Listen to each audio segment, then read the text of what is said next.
According to the Library of Congress, the film version of The Wizard of Oz is the most watched movie in all of film history.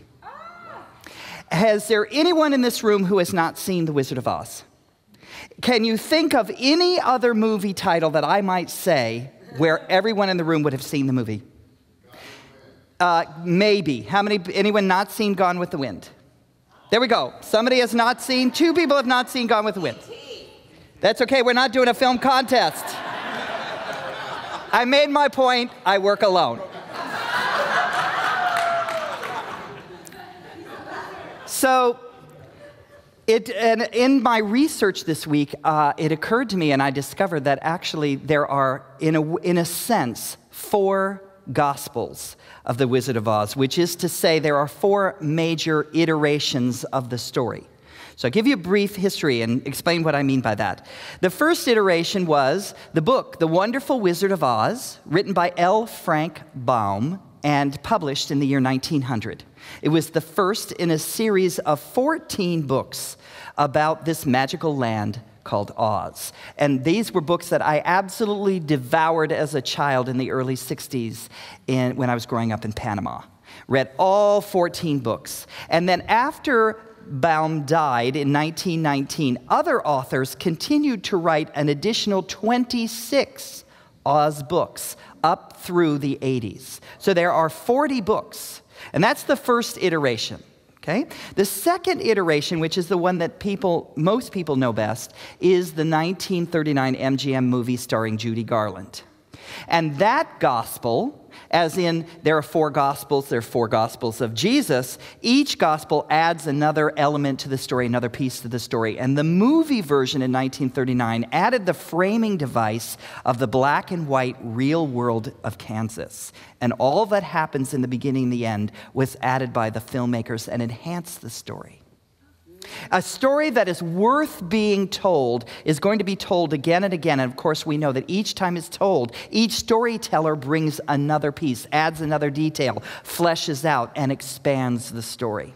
The third gospel, the third iteration, was the 1977 film by Charlie Smalls, The Wiz, A Soul Celebration, a soul spectacular version of the story, starring Diana Ross as Dorothy and Michael Jackson as the Scarecrow. And at the end of my talk, we'll be hearing a song from that version of the story. And that brought it to an urban context and kind of expanded and broadened the reach of the story. The fourth gospel version is from the book published in 1989 by Gregory Maguire, and the musical of the same name that was that opened on Broadway in 2003. It's called Wicked. It's like the prequel. It tells the story of how the Wicked Witch got to be known as the Wicked Witch and Glinda got to be known as the Good Witch. And this musical is the longest running musical in Broadway history and the second highest grossing in ticket sales. So here we have a story for 111 years that keeps being retold and added on and added on and added on. This story is so ubiquitous in American culture that the average American cannot go 7 days without coming across a reference to The Wizard of Oz. I experienced this myself this week. I saw the Emerald City Moving Company van go down my street. I was at the gym. I was reading the May issue of Vanity Fair magazine. I open it. The first thing you see is a big picture of Judy Garland as Dorothy and an article about her comeback concert in the 60s. And I went to eat in one of my favorite local restaurants in my neighborhood, Rusty Pelican, and on the wall is a whole wall dedicated to those commemorative plates of The Wizard of Oz because someone in that restaurant, one of the owners no doubt, is crazy for The Wizard of Oz. Now, as you leave, as you go forth, you will find that there are references. And how can have we not heard, I have a feeling we're not in Kansas anymore? Lions and tigers and bears, oh my. Are you a good witch or a bad witch? I'll get you, my little pretty, and your little dog, too. Pay no attention to the man behind the curtain. click your heels together and think to yourself, there's no place like home. There's no place like home. There's no place like home. And of course, the lines from the film that set up the singing of this incredible song, when Auntie M is telling Dorothy, go find a place where you'll not get into trouble. And she's trying to find a place where there's no trouble. And she says, a place where there isn't any trouble? Do you suppose, Toto, that there is such a place? There must be. It's not a place you can get to by a boat or a train. It's far, far away, behind the moon and beyond the rain.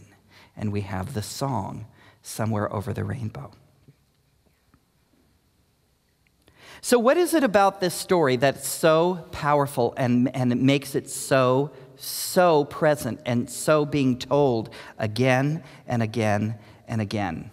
I have three main thoughts that I want to share with you about this story. And I think that the reason why we resonate with it so much, and the reason why we keep telling it, and the reason why it's so popular is because I believe there's so much truth and so much spiritual truth in it.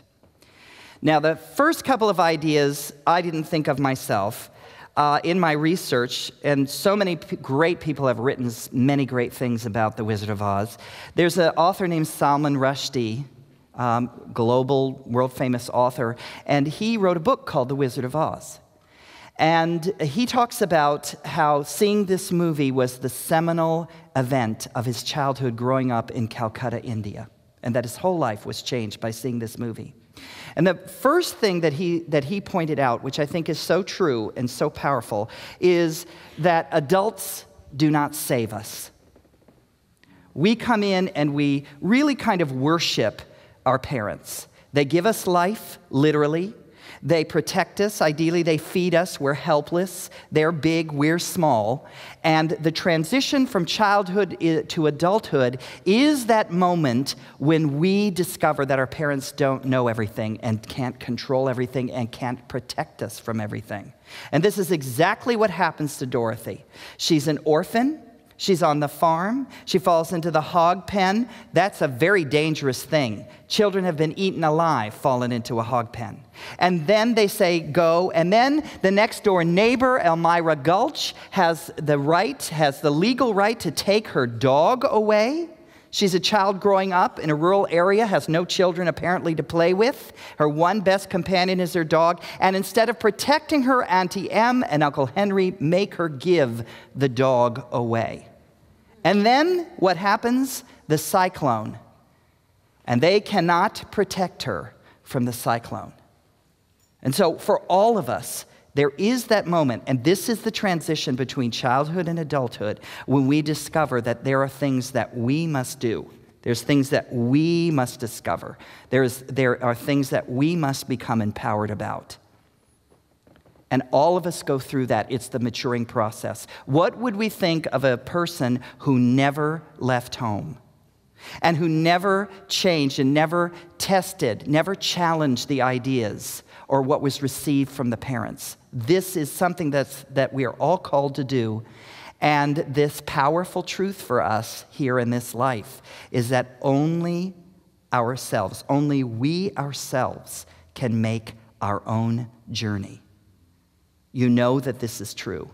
You must walk the walk of your own life. No one can walk it for you. This is the growing up process. And it's so powerfully described in this story. Think about those moments in your childhood when you discovered that adults don't know everything. This moment really came for me when I was 13. And my father had a heart attack. My older brother ran away from home, which was a very sane response to the situation. And my stepmother basically lost it. And, parents are supposed to keep it together, right? That's our expectation. And when you see the one parent in your house lose it, I don't have to describe the exact details. Fill in the blank for yourself. But my stepmother lost it. So my father is in the hospital, my older brother is gone, and it's like a cyclone had come into the house. And I had to discover, I had to mature. I had to move forward. I had to find a place of taking care of myself in a particular way. And I think all of us have that at some point in some way. The yellow brick road spirals out. It spirals out. It sends us out into the world of effects. That's the symbolism of the yellow brick road. So there's another story that is resonant. This is the hero's journey, and we all take this. We all begin in innocence. We have some crisis. For Dorothy, it's the taking away of her dog and the cyclone. And then there is this journey. And that is where the hero meets their evil doppelganger, in this case, the Wicked Witch, and goes on a quest and attracts allies and friends and discovers for herself or himself what they are capable of. That's the hero's journey, and it's perfectly described and perfectly played out in The Wizard of Oz. There's another story, modern story, that's very like this, and it's Harry Potter. And in the Harry Potter story, Harry is also an orphan who is misunderstood by his adopted parents.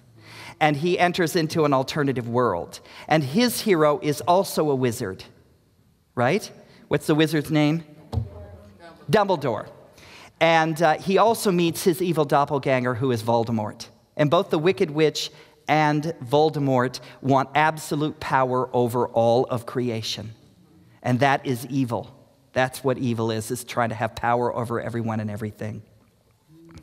So that's the first point, that all of us, we are required by this life that we are living to walk the journey ourselves. And we must leave the home of our parents at some point. We have to leave that protective cocoon. The second point that I loved discovering through Salman Rushdie was that, and this idea, to complete that this is when children begin to grow up, is discovering that adults don't know everything. The second idea is we're all looking for happiness. We're all looking for that place that seems like it's beyond the rainbow and past the rain, of where we are safe and where there is joy. So who would not like to wake up in a technicolor world where you're an instant hero because your house has fallen and killed the dictator of the Munchkins, and now the Munchkins are adoring you, and the good witch comes down in a big pink bubble and gives you magical shoes and sends you on a glorious quest to find the wizard, the wonderful wizard who will solve all of your problems, and where you meet the enemy and the whole thing? Who would not want to be on that journey?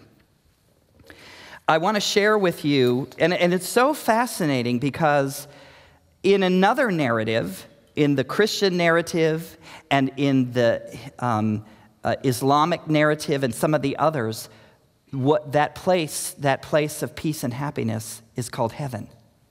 And it's ruled over by a loving and benevolent intelligence which knows everything about everything and is in some ways like a wonderful wizard.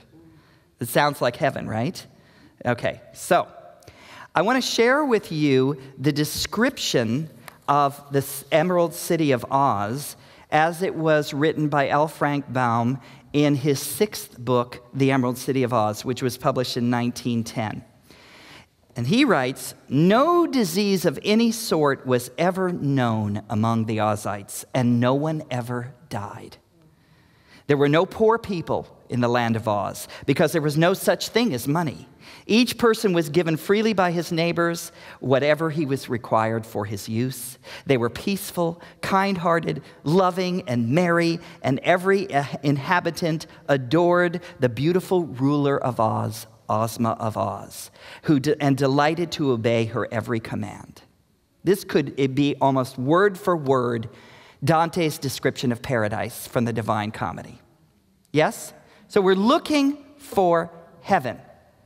Now, at some point, all of us are looking in the world of effects. We go out from the house of our parents, and we look for that here on earth. And we look for it in a relationship, in true love, in romance, in marriage. We look for it in a career. We're going to save the world. We're going to be rich. We're going to be famous. We're going to create a life for ourselves. We're going to make a home for ourselves.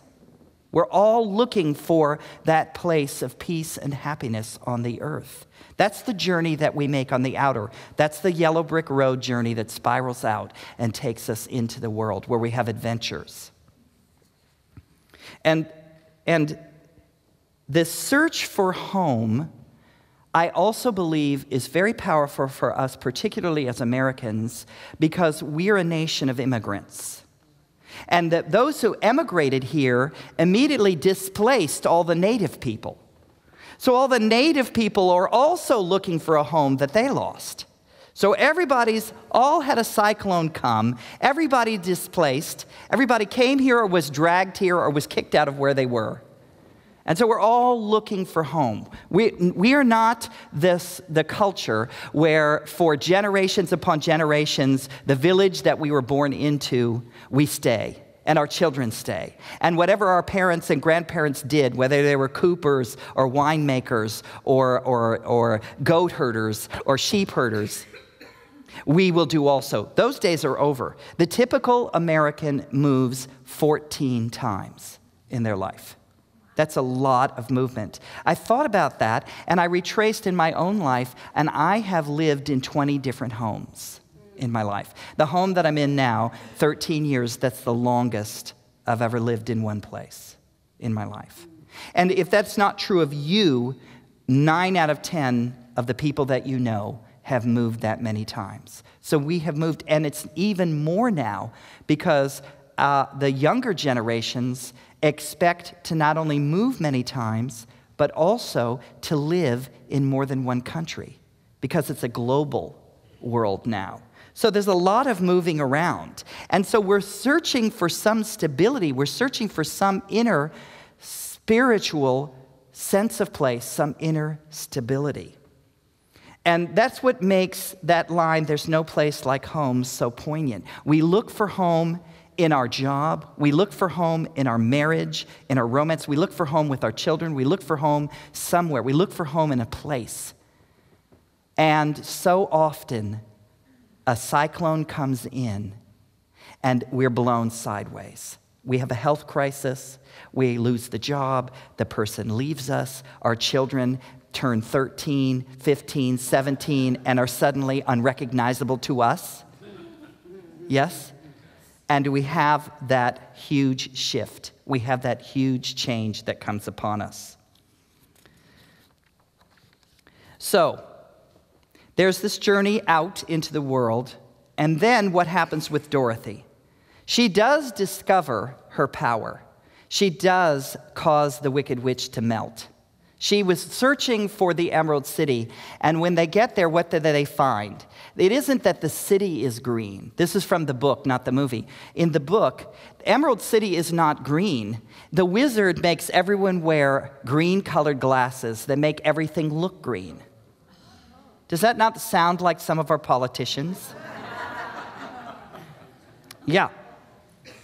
Pay no attention to the man behind the curtain. And so she is sent to get the witch's broom, and she accomplishes that and comes back and expects the wizard to now bring her back to Kansas. And he can't do that because he's just as much of a refugee as she is. He has also landed in Oz by mistake, can't get out, and then somehow, I forget how, the balloon takes him away, and she doesn't even get away with him. He doesn't rescue her. And this is where it gets really interesting, because there is a book by a man named Joey Green that has a Buddhist interpretation of the story, and it's called The Zen of Oz. And he identifies Glinda as the Zen master of the story. She comes in at the beginning of Dorothy's journey, and she puts the magic slippers on her, but does not tell her how they work. And once Dorothy has made that journey and discovered her power, the Zen master explains the meaning of the slippers, and she clicks her heels together and goes back home. That is so Zen. That is so Zen. You have to make the journey to discover that you didn't need to make the journey. And if you're ever going to look for your heart's desires, you're going to find it where? In your own backyard. And after all, Dorothy's Technicolor journey was a dream. The whole thing was a dream. She was hit on the head in the cyclone, and all of the people from her life show up in disguise. There's the three friends that she picks up on the journey: a scarecrow, a man with a head but no brain, a tin man, a man with a chest but no heart, and a lion, a creature with limbs and strength but no will to use them. And their journey is to find intelligence, love, and courage. And where do they discover them? Inside themselves, right? And then they show up at the end of the movie as the three farmhands, and the wizard was there, then Professor Marvel is there, and Auntie M is there, and Elmira Gulch is there as the Wicked Witch. She has been working out in her own psychology, in her own dream life, the stuff of her waking life. And so the symbol of the yellow brick road is spiraling out into the world, but the cyclone has been described as a spiraling inward. Her name is Dorothy Gale. It's a wild wind that blows through the world and her own soul.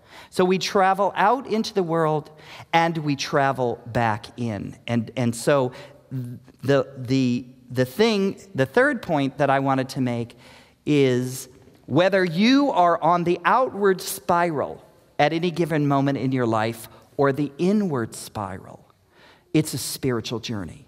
It's a journey of consciousness. It's all a journey of consciousness. And all the experiences that we have, whether they're out there in the world with lovers and friends and enemies and the stuff of life, or whether it's our own internal struggles and the demons and the witches and the scarecrows and the tin men and the good witches and the bad witches and all of those figures and the munchkins that are in our own mind, it's all about what we are learning as souls. It's all about what we are learning as spiritual beings. We make a journey and we make a return. And that is the truth of all heroes. They make a journey out and they make a return having learned something essential, something important, something valuable that they bring back to share with the rest of life. L. Frank Baum was a member of the Ramayana Theosophical Society in Chicago and was known to agree with the Theosophist beliefs about karma, reincarnation, and the Hindu teaching that life is a quest for spiritual enlightenment. It really is, this last century and what's going on now really is the integration of our ideas from the West about the outer journey and the ideas from the East of the inner journey, and they're both contained in this amazing story, The Wizard of Oz. I want to just share with you a few more things, powerful symbols from this story. Dorothy has been described as the quintessential American as we want to see ourselves: determined, resourceful, and loyal. And wanting to bring paradise to earth. It is so incredible the number of inventions that Americans have brought, that some Americans somewhere over the generations has brought to the world. And we look out there now and it's like steam engine, airplane, movies, television, radio, computers, telegraph, telephone, cell phone, blue jeans, rock and roll music, gospel music, jazz, hip hop. I mean, come on. I mean, it's mind-boggling. And is it some powerful searching within us, within Americans as a culture, that is so resonating throughout the world? It's something very, very fascinating and very powerful. And so Dorothy is that individual, a hero who is looking for meaning and looking for home. She wants to go away from home, and as soon as she's on the way out there from home, she wants to come back to Auntie M. We're torn. We're caught between the outer and the inner. The second symbol that I wanted to expound on a little bit is the symbol of the wizard, who is a false prophet. He's a politician who tells the listener whatever he wants to hear. He's an untrustworthy authority figure. Does he not remind you of some of our presidents? Yes. And so every 4 years, as a society, we try and elect a wonderful wizard who tells us what we want to hear and who will promise to fix all of our problems. And we put that on that person, and we put that on the person. Yeah? So we've got the wizard thing going. We've got the wizard thing going.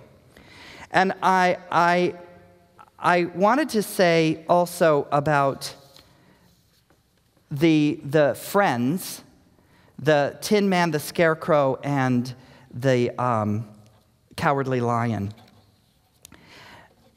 These are symbols of how we are seeking to build character. We want to be the better people. We want to be the wiser. We want to be the more spiritual. We want to be the mature, the spiritually mature people that we know we can be, and we have these great examples of. And that's why we look to the Mandelas and the Martin Luther Kings and the Mother Teresas and the Dorothy Days and the pick your heroes, people who are incredible examples of characters. Well, we all are tin men. We're all scarecrows. We're all cowardly lions. We're all trying to discover the good and the good that we can bring into life. And I think that's also why we resonate so strongly with this story. So, as children, we have that moment when the cyclone comes and we're kicked out of the safe environment, and we must discover for ourselves, and we must make the journey ourselves. We're all seeking heaven. We're all seeking some kind of heaven. We may be seeking it on the outer in the material, which is perfectly fine. We must make that journey until we discover that we never needed to make the journey. And then there is that third piece about how it's all the spiritual journey that we are on. We're all on a spiritual journey. We're all, whether the journey is inward or outward, it's all about the soul making. It's all about the character building that's going on. Another thing that has been pointed out about The Wizard of Oz that I love is it really does affirm the goodness of human nature. We have a good nature. We're seeking the good. If it wasn't in us, we couldn't even imagine the Emerald City. If it wasn't in us, we couldn't even imagine that there was a place of peace and power. And we try and control it and make it out there, and sometimes we can, for a time, make it happen. But also, it exists within us, and as we accept it, as we allow it to arise within us, we are truly fulfilling our call as souls upon the earth. I invite you to take a look at the picture of Dorothy on the cover of the program. Such potent and exquisite longing for the home, for that beautiful land beyond the rainbow. That is who we are.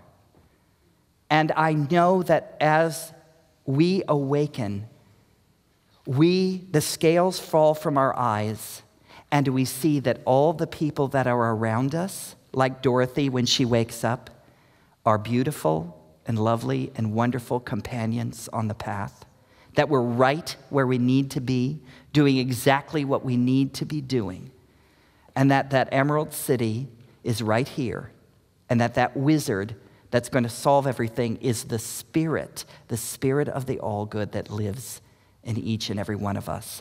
And that is the way that we come home. So I'm going to lead us in a little prayer here.